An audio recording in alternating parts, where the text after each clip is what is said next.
Hey everyone, how's it going? This is pr20chat TV. I'm Justin. That's Heather. And I don't know about where Heather is, but it's snowing like crazy here, so I'm at home this time. Anyway, we're going to talk to you today about a Marketing Profs article that had a survey about how companies are using social media and whether they think they're doing it effectively or not. So Heather, you want to talk about some of the highlights of the study? Sure. So the study talked about a whole variety of things. The part we're going to focus on is how effectively companies are using social media. The study found that only 12% of business execs said that their companies are using social media effectively. 45% of business executives said their companies are getting there, and an equal number, almost 43%, said they're using social media ineffectively.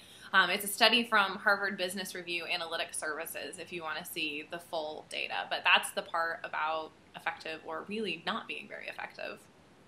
Yeah, so I'll tell a story on myself here to get us started. But when I started at Fleischmann about a year and a half ago, I definitely helped a company manage a social media, a campaign that had a lot of social media elements to it, and did a lot of, like live tweeting from a trade show and, some Facebook posting and whatnot, and managing their presences, and thought we did pretty good a job and had pretty solid results at the end. And then I remember the phone call with the client where we presented all the metrics, and the guy goes, "So is that good?"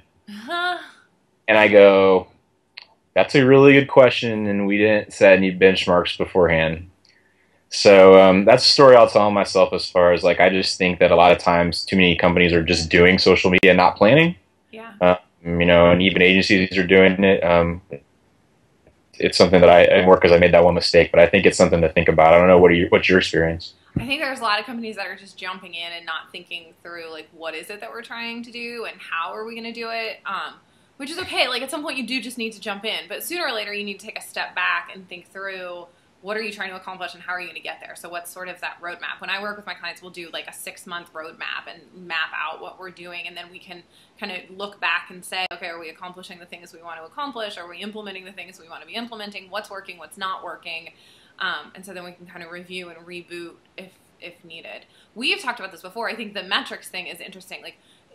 The metrics that you use have to resonate with your clients. So right. One of my clients is a marathon, and I do a lot of social media work for them. So there's all kinds of numbers we can show: website traffic, increased fans, all those different things. We sold out the event faster than we had ever sold out before. But one of the things that I think resonated the most was when I was able to show the client in the Facebook comments, there was a conversation, people talking to each other, encouraging each other to sign up and register for the race. And we hadn't even jumped in yet. It was just 2 participants chatting. And so the person left a comment, another person left a comment, and then that original person commented and said, you know what, that's it. I'm going to go sign up for the race now. And so it was that anecdotal evidence, I think, that helped show why we were doing what we were doing and how it was working. So it's just one very small example, but a lot of times those stories resonate, but you have to know what kinds of stories you're looking for. For us, obviously, it's drive event registration, so that was a story that could help show what we were doing. Yeah, that's the key. I mean, I definitely learned from that first experience and from other conversations to always ask what the business goals, right?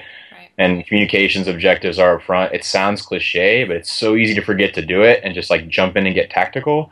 The other thing I've really, really learned is when you're talking about social, so much of the benefit, especially if you're going to use the term ROI, is long-term, and it's not always easy to track. So if you can talk about impact and really trying to impact those business objectives, and show some traction as far as those are concerned, kind of like you're saying with event registrations, I think that can really make a difference too. A lot of it's in what expectations we set. Right. So what advice then would you offer for companies who don't have the budget to spend for a big agency and for someone to come in and put together some really, big fancy plan? If it's just a small to medium sized business, they've got a marketing department of 3, what should they do to plan effectively?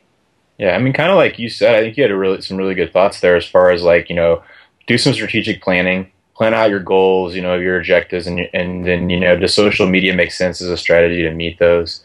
Is it the right way to help you achieve those? And then I think the other thing is I don't know, the best way to say this maybe is to be a real person online or when you're engaging, and don't just use social media as a channel. I mean, the benefit of social over other PR marketing tactics is that a lot of times they're mass tactics that help with exposure, but they can't go as far as social can take you in building relationships. But if you don't use social media that way, you don't talk to people and build the trust, but you talk to them like you would talk to them in some of those other mass channels, you're completely missing the point, and you're missing the value you can get. I mean, that's been my experience, at least. What do you think? Yeah, I think that's true. I think, companies are companies. They're not people. So you're never going to, as a brand, you're never going to talk exactly like how you and I would on a one-on-one basis, but there has to be somewhere in between you and I sitting here and having a video chat versus me pushing out corporate mass marketing messages. And so it's how do you find that balance so that you're providing all the information that people are following you for while still getting across your point and moving towards those end goals that you want. Yeah, I and think just part of it is making sure you're using the right tools to communicate the message. So, Facebook and Twitter get a lot of buzz. Everybody's talking about them, or Foursquare or whatever. But if that's not where your people are, then it doesn't make a whole lot of sense for you to use those tools. Like Quora is getting a lot of buzz right now. Quora may not make sense for everybody. It could be a really good research tool for a lot of different industries. But if you're a tech company or a startup company, there are lots of tech journalists who are using Quora to source stories. So that may make sense as a tool for you to use, but maybe it doesn't make sense for you to be using it if the industry that you're in has no presence at all on Quora yet. Yeah, something you just mentioned that's really important too is the whole research aspect. I mean, you've got to research. I'll step up on the soapbox for a second, right? And reaching the right people and not all people, and how can you target your efforts? And that's something that we talk about a lot, but that is so important, especially with social and showing the value of what you're doing. Right. So. All right, well, that's our 5 minutes for this week. So thanks for joining us, and we'll be back next week with another topic. Remember, you can always leave in the comments some ideas you want us to talk about in the future. Thanks for joining us.